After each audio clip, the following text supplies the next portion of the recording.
So have you ever wondered that a family having same food habit, same dietary pattern have different ailments of gut, यानी कि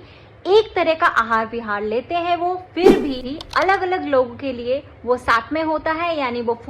उस food या उस dietary pattern के habitual होते हैं, तो कोई उस डाइटरी पैटर्न का हैबिचुअल होते हुए भी बीमार पड़ जाता है, यानी गट इश्यूज होने लगते हैं, चाहे वो इन्फ्लेमेटरी बाउल सिंड्रोम हो, इन्फ्लेमेटरी बाउल डिजीज हो या गट इन्फ्लेमेशन के अलग अलग इश्यूज हो। तो ऐसा क्यों होता है? So here come the role of personalised diet, यानी कि हर एक व्यक्ति, हर एक इंडिविजुअल का गट डिफरेंट होता है, और इसे ही आयुर्वेद में बहुत ही अच्छे से एक्सप्लेन किया गया है। कोष्ठ यानी सबका गट, यानी सबका डाइजेस्टिव पैटर्न डिफरेंट होता है,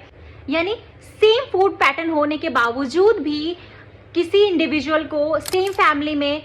गट एलिमेंट से सफर करना पड़ सकता है, और किसी इंडिविजुअल के लिए वही फूड एलिमेंट्स नॉर्मल हो सकते हैं। So personalised diet is very important, और ये आप खुद ही जज कर सकते हैं और खुद ही विद टाइम देख सकते हैं कि which foods are suitable for my gut, for my health, and which food are not suitable for my health, so that you can avoid them